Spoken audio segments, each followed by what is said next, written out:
Imagine a time before evidence, before forensics, before DNA, before the very concept of proof beyond a reasonable doubt. A crime is committed, a theft, a murder. There are no witnesses, there is no weapon, there is only an accusation, one person's word against another's. So, what do? How does a society find justice when it has no tools to find the truth? Do you let a potential murderer walk free, or do you condemn an innocent man? The medieval world had a solution for this impossible problem. When human judgment failed, they appealed to a higher court. A judge who was all-seeing, all-knowing, and who would, in theory, never allow an injustice to occur. They left the final verdict to God. This was the world of the trial by ordeal, a system of justice built on a single, terrifying premise: that God himself would intervene, performing a small, personalized miracle to reveal the truth. Proving your innocence was simple. All you had to do was survive. It's hard for the modern mind to grasp. Today, a single hair, a drop of blood, a fingerprint can solve a crime. We live in a world of scientific certainty, but the medieval courtroom had none of these luxuries. There was no forensics team to dust for prints, no ballistics expert to match an arrow to a bow, no psychologist to analyze a suspect's motive. The very concept of evidence as we know it simply did not exist.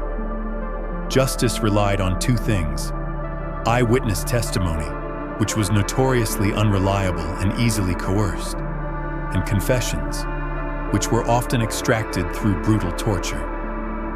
This created a terrifying legal dilemma.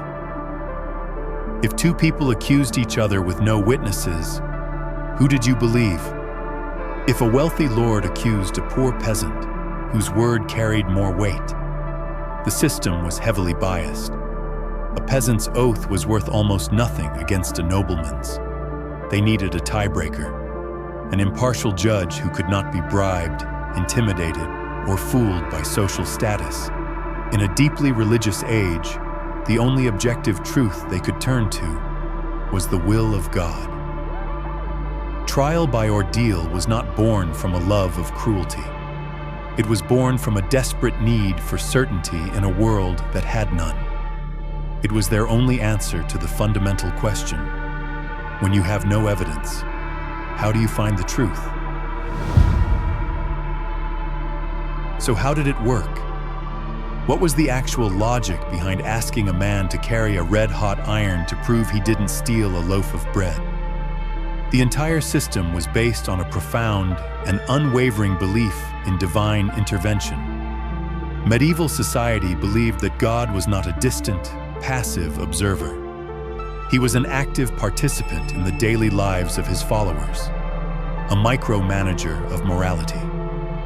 And since God was fundamentally just, he would never allow an innocent person to suffer for a crime they did not commit. The ordeal was, in essence, a formal invitation for a miracle. They were creating a controlled crisis situation and asking God to step in and reveal the truth. If you were innocent, God would physically protect you from the hot iron. He would make your wounds heal unnaturally fast. The outcome of the ordeal was not a judgment by man.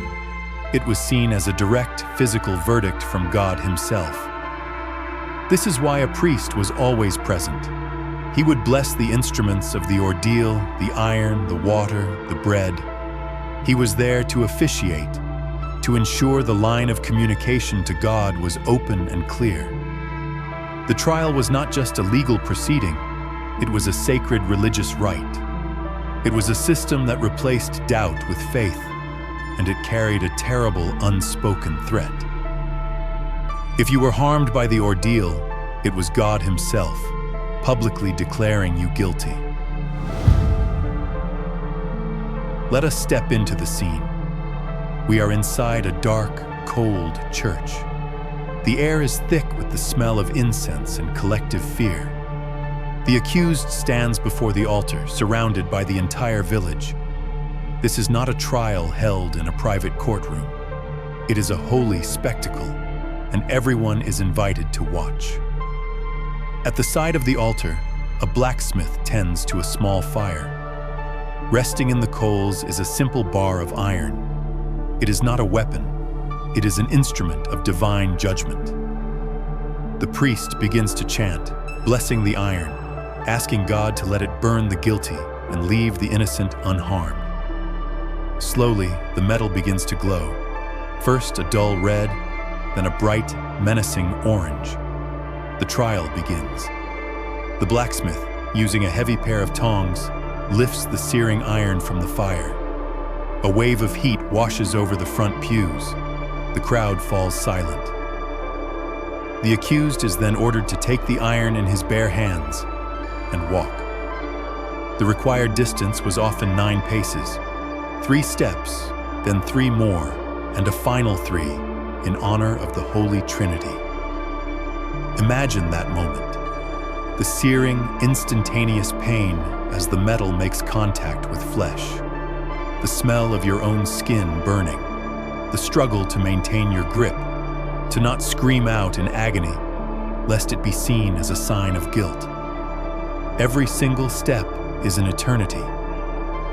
After 9 torturous paces, the accused drops the iron into a bucket of water, which erupts in a violent hiss of steam. The first part of the ordeal is over, but the verdict has not yet been delivered. The burn is real. The pain is absolute. But was it a guilty burn or an innocent one? The true judgment would come 3 days later. For 3 agonizing days, the accused was left in suspense. Their burned hand was quickly bandaged by the priest, the cloth often sealed with blessed wax to prevent any human tampering or earthly medicine. They were to pray for God's mercy, while the fire from the burn continued to sear their flesh and nerves. On the 3rd day, the village would gather again. The priest, with great ceremony, would break the wax seal and slowly, dramatically, unwrap the bandages. The crowd would lean in, silent and breathless, to witness the divine verdict firsthand. This was the moment of truth. What were they looking for? A miracle. If the wound was clean, healing nicely, without any sign of infection, it was declared that God had intervened. He had protected his innocent servant. The accused would be set free, their innocence proven to all. But if the wound was festering, swollen, filled with pus, and showing the angry red streaks of infection, the sign was just as clear. God had abandoned the sinner. The burn was not healing because the person was guilty and impure. They would be condemned and often taken straight from the church to the gallows. Of course, we now understand basic biology. We know that pressing a non-sterile, red-hot piece of metal deep into the skin is a near-perfect way to guarantee a horrific infection. Healing cleanly would be the real miracle. So the ordeal was a gamble against the microscopic world of bacteria. And in this divine courtroom, the prosecution had a staggering advantage. If carrying a red-hot iron wasn't dramatic enough, there was another, wetter version of the trial by fire. A trial that replaced the blacksmith's forge with a bubbling cauldron of pure agony. This was the trial by hot water.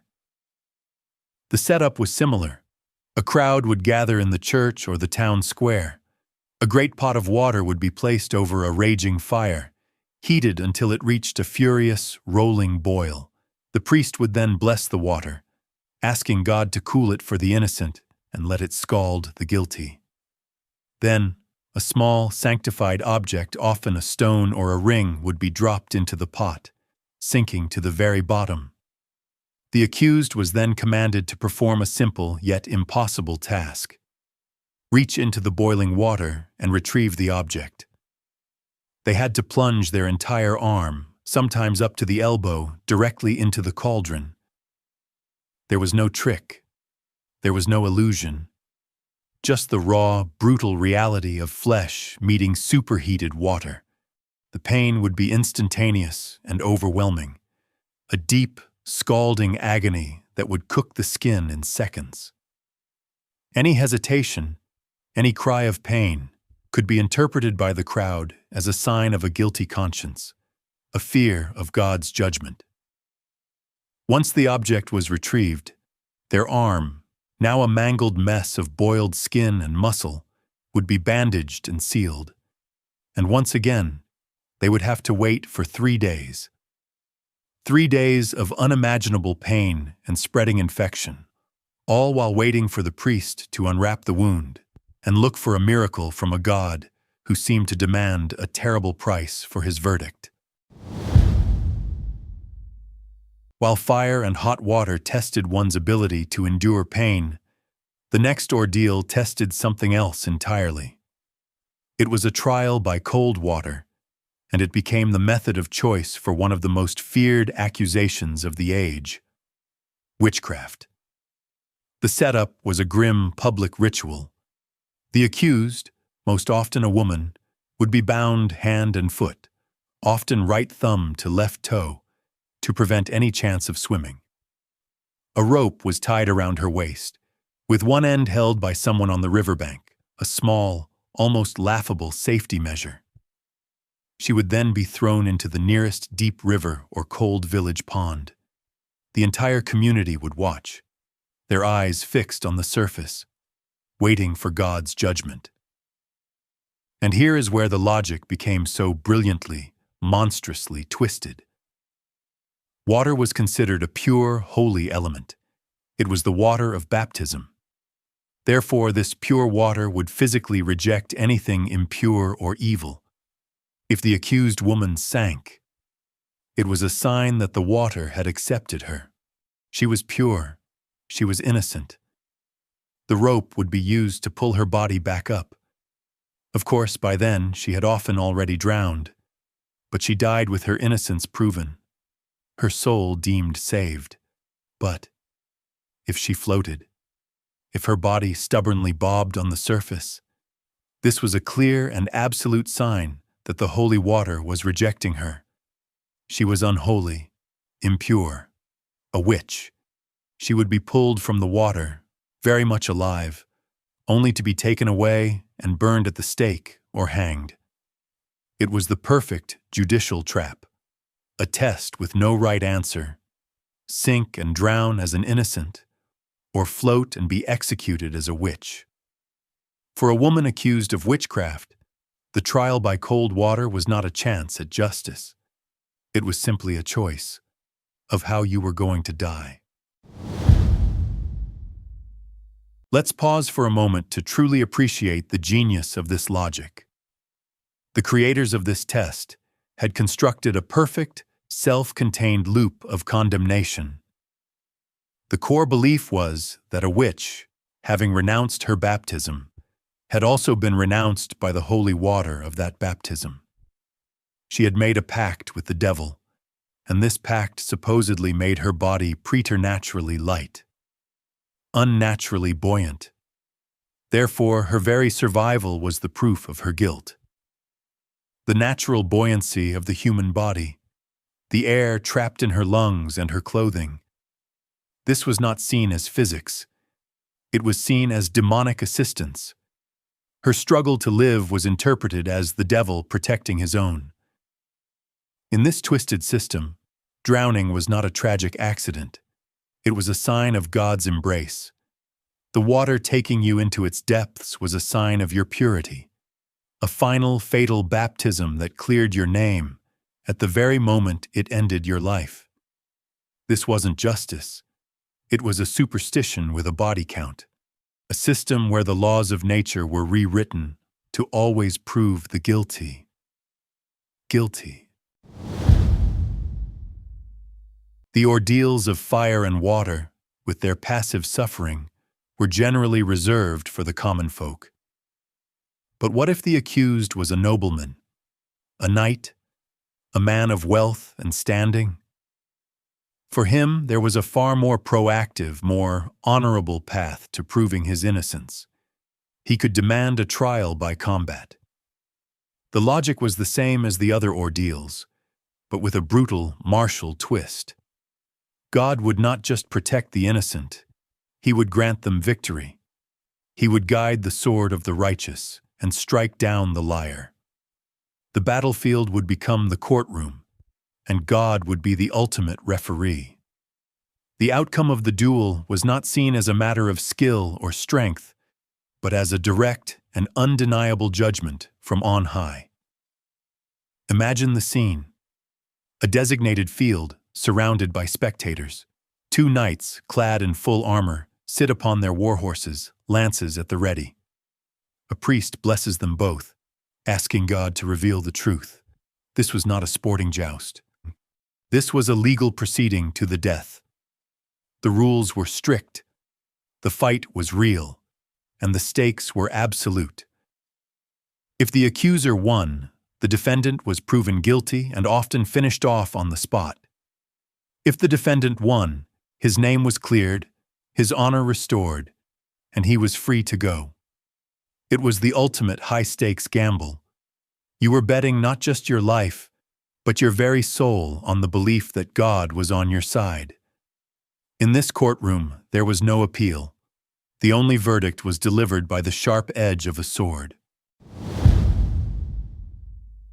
But what happened if you were a wealthy, powerful nobleman who was also old, weak, or simply terrible with a sword?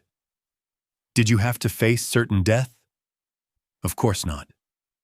The medieval legal system, like most legal systems, had convenient loopholes for the rich. If you couldn't fight for yourself, you could simply hire someone to fight for you. You could employ a champion. These champions were the medieval equivalent of high-priced lawyers, except their arguments were made with axes and maces. They were professional warriors, mercenaries who would risk their life in your name for a hefty fee. The theological justification for this was wonderfully flexible. They argued that God would grant victory not to the stronger champion, but to the champion fighting for the innocent party. Your innocence, therefore, was a divine weapon you bestowed upon your hired fighter. It was a perfect system for the nobility. It meant that a rich man's innocence was only limited by the size of his purse. Divine justice, it turned out, could be outsourced. God might be the judge, but a good champion was your best lawyer. Not all ordeals involved boiling water or mortal combat. For certain disputes, especially between members of the clergy, a less bloody, though equally serious trial was employed. This was the trial by the cross. The accuser and the accused would stand before the church altar during a holy mass. When the priest raised the crucifix, both parties would raise their arms straight out to their sides, mimicking the pose of Jesus on the cross. And then they would hold it. There was no fire, no weapon. The only opponent was the slow, creeping agony of muscle fatigue. It was a test of endurance, disguised as a test of piety. The belief was that God would grant supernatural strength to the innocent party, allowing them to hold the position longer. The first person whose arms trembled, faltered, and dropped was declared guilty. Their physical weakness was seen as a sign of their spiritual weakness, a direct admission of their lie in the eyes of God.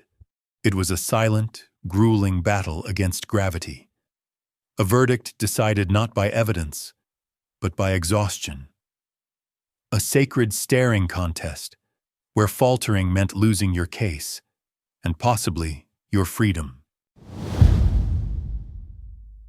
The ordeals we've seen so far have been external, battles against fire, water, and sheer exhaustion. But what if the trial could be internalized? What if your own body could be turned into the instrument of judgment? This was the thinking behind the trial by consecrated morsel. This trial was often used for priests or other members of the clergy accused of a crime. The logic was deeply rooted in the sanctity of the Eucharist. They believed that a guilty person, a liar, would be physically unable to swallow a piece of blessed, holy bread. The throat of a sinner, they thought, would literally seize up and reject the body of Christ. The procedure was simple and terrifying. A small piece of dry bread, or coarsened, would be consecrated by a priest during Mass. He would perform a special exorcism over it, praying that it would stick in the throat of the guilty and pass smoothly down the throat of the innocent. The accused was then brought before the altar and commanded to eat the morsel. All eyes would be on their throat. If they swallowed it without any issue, they were deemed innocent. God had allowed the Holy Sacrament to pass, but if they choked, gagged, or were unable to swallow the dry bread, it was an immediate sign of guilt. God Himself was preventing the lie from entering the body. The verdict was swift, and often so was the punishment. It was a trial of nerves as much as faith. Just imagine trying to swallow anything with your life on the line. For centuries, the ordeal was the bedrock of European justice, a sacred, unquestioned system. But all systems, no matter how entrenched, eventually face a reckoning. And for the trial by ordeal, the beginning of the end came not from a scientific revolution, but from the very institution that gave it life, the Church itself. The year was 1215. Pope Innocent III convened a massive council of church leaders in Rome, known as the Fourth Lateran Council. They discussed many things, but one particular decree would change the course of legal history. The council issued a canon that strictly forbade priests from participating in, blessing, or officiating any trial by ordeal. What caused this dramatic change of heart? A new wave of theological thinking. Influential scholars and theologians began to argue that the ordeal was not a valid test of faith. It was, in fact, a sin. It was a way of testing God, of demanding a miracle on human terms, which was expressly forbidden by Scripture. They reasoned that man should not create a dangerous situation and then command God to intervene. God's judgment was mysterious and would come on His own terms, not in a staged, bloody spectacle in a village church. The ordeals were officially reframed not as an act of piety, but as a form of blasphemy. The effect was devastating to the entire system. Without a priest to bless the water or the iron, the ordeal lost its divine legitimacy. It was no longer a sacred rite. It was just a barbaric act of torture. The direct line to God had been disconnected. Local lords and kings could no longer claim the outcome was a divine verdict. This single act didn't end the ordeals overnight, but it removed their very foundation. The age of demanding miracles was over, and Europe was now faced with a terrifying new question. If God was no longer the judge, who would be? With God officially retired from the courtroom, Europe's legal systems were thrown into chaos. For centuries, they had outsourced their most difficult decisions. Now, that option was gone. They had to find a new way to determine guilt and innocence. They needed to put judgment back into the hands of man. The solution didn't appear out of thin air. It evolved from an existing practice known as the inquest. For years, kings had used this method to settle land disputes. They would summon a group of local, trustworthy men who knew the community and the people involved. These men would be put under oath and asked to investigate the facts and declare the truth of the matter. After the 1215 ban on ordeals, this model was gradually adapted for criminal trials. Instead of one divine judgment, the court would now rely on the collective judgment of one's neighbors. These were not juries as we know them today. They were not impartial observers who knew nothing of the case. On the contrary, they were chosen precisely because they knew the people involved. They were a jury of witnesses, of character references. They would be asked, "Is this man a known thief? Is this woman of good character?"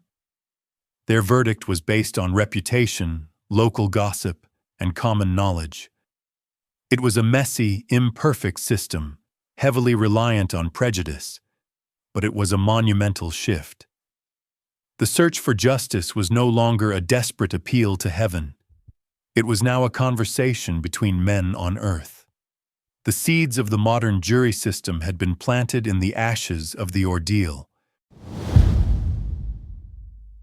This raises a crucial question. With these terrifying, seemingly impossible tests, did anyone ever actually pass? Was the system designed for universal failure? The answer is yes, people did pass, but perhaps not always through a miracle. While the ordeals were built on divine principles, they were still administered by fallible and sometimes corruptible human beings. The key figure in all of this was the priest. He blessed the instruments, he bandaged the wound, and he was the one who interpreted the results. Historical accounts suggest that a priest could, if he chose, subtly influence the outcome. Perhaps the iron wasn't heated for quite as long. Perhaps the stone in the cauldron wasn't at the very bottom. Or perhaps the bandages were treated with a special healing salve before being applied. This could be done for a bribe, or out of pity for a person the community knew was innocent. It was a way for human common sense to insert itself into a rigid, divine system. So when someone passed the ordeal, was it a genuine miracle? Or was it a quiet act of priestly sabotage? We will never know for sure. But it seems that even in the age of faith, people found a way to put a thumb on the scales of divine justice. The system of trial by ordeal was brutal for everyone, but for women, it often carried an extra layer of prejudice and impossibility. In a society that viewed women as the weaker, more morally fallible sex, the ordeals were not a level playing field. For a start, trial by combat was almost exclusively a male privilege. A woman could not simply pick up a sword to defend her honor. She could, in some cases, appoint a champion to fight for her, but this required wealth and connections that few women possessed. For the average woman, the most direct path to proving innocence was closed to them. This left them with the more passive ordeals, which were weighted against them in other ways. We've already seen the horrifying catch-22 of the trial by cold water, a test used almost exclusively on women accused of witchcraft, where both sinking and floating led to death. But the bias was deeper than just the mechanics of the trials. The very accusations leveled against women were often based in superstition and misogyny. A woman who was a skilled herbalist could be called a witch. A woman who was outspoken or lived alone was viewed with suspicion. Their very existence outside of strict societal norms made them targets. So for a woman, the ordeal began long before she was thrown in the river or handed a hot iron. It began with the prejudice of the world around her. In a system designed by men, judged by men, and based on a theology interpreted by men, a woman's innocence was often the very last thing to be considered. But the question that hangs over all of this is, why? Why would anyone agree to these brutal, seemingly unwinnable trials? Why would an entire society, for centuries, accept this as a legitimate form of justice? The answer lies not in stupidity, but in the unique psychology of the medieval world. First, and most importantly, was the power of absolute faith. People did not just hope God was watching, they knew it. To them, the universe was a deeply moral place, and God's intervention was a daily reality. To refuse an ordeal was not just to admit guilt in the eyes of the law, it was to openly defy God's will. A terrifying thought for anyone. Second, was the desperate human need for certainty. Imagine being accused of a crime you didn't commit in a world with no way to prove your innocence. The accusation alone could ruin you, leaving you in a permanent state of suspicion. The ordeal, as terrifying as it was, offered something that whispers and rumors could not: a final, public verdict. A way to end the ambiguity, even if the price was a horrific burn. And finally, the ordeal was a form of social cohesion. It was a powerful public drama that reinforced shared beliefs and values. The guilt of one person was confirmed or washed away by a collective religious experience that restored order to the community. It was a system born from a worldview we can barely imagine today. A world where faith was more real than physics, and where a painful death was sometimes preferable to an uncertain life. The trials themselves have vanished into the mists of history. But the memory of that brutal system, the echo of that suffering, remains with us today. We carry it in the very words we speak, often without even realizing it. When we talk about a difficult, painful experience that tests our character, a tough new job, a grueling exam, we call it a trial by fire. The phrase comes directly from the ordeal of the red-hot iron. It's a metaphor for an unbearable test that you must endure to prove your worth. We've forgotten the literal fire, but we remember the feeling of the test. Similarly, the very word ordeal itself has become a common term for any prolonged, painful, or horrific experience. We say, the legal battle was an ordeal. The word has been stripped of its divine meaning, but it retains the core sense of a torturous trial. These phrases are ghosts of the past, embedded in our modern language, a quiet, unconscious reminder of a time when justice was not a matter of evidence, but of surviving the unspeakable. It's easy to look at the ordeal system as pure, irrational barbarism, a rigged game designed to condemn the weak. And in most cases, that's exactly what it was. But history is rarely that simple. In a world of absolute social hierarchy, the ordeal sometimes offered something truly radical: a chance. Imagine you are a poor peasant. A powerful nobleman accuses you of theft. In a normal court, based on oaths and testimony, his word is law. Your word is worthless. You would be found guilty, no questions asked. But the trial by ordeal, in theory, changed the rules. It didn't matter if you were a lord or a peasant. Before the red-hot iron, you were both just mortal flesh. The judge was no longer the biased local lord. It was God. And God, supposedly, was immune to social status. The ordeal offered a sliver of hope where none existed. It was the one scenario where a peasant could publicly challenge a nobleman, and if a miracle occurred, actually win. It was a desperate lottery ticket, but for many, it was the only ticket they had. This doesn't make the system just. It was still brutal, irrational, and horrific. But it's a crucial reminder that sometimes, in the most oppressive systems, even the most terrifying procedures can represent a strange, desperate kind of hope, an appeal to a higher power, when all the powers on earth were already aligned against you. We have walked through a world of fire and water, of combat and curses. We have seen justice decided by the temperature of an iron bar, the buoyancy of a human body, and the size of a nobleman's purse. It is a world that feels alien, a place of brutal superstition. But beneath the bizarre rituals lies a feeling that is not alien at all. A feeling that is deeply, fundamentally human. The desperate, burning need for justice. The desire to live in a world where truth matters, where the innocent are protected and the guilty are punished. In their world, a world without science, the only absolute truth they knew was God.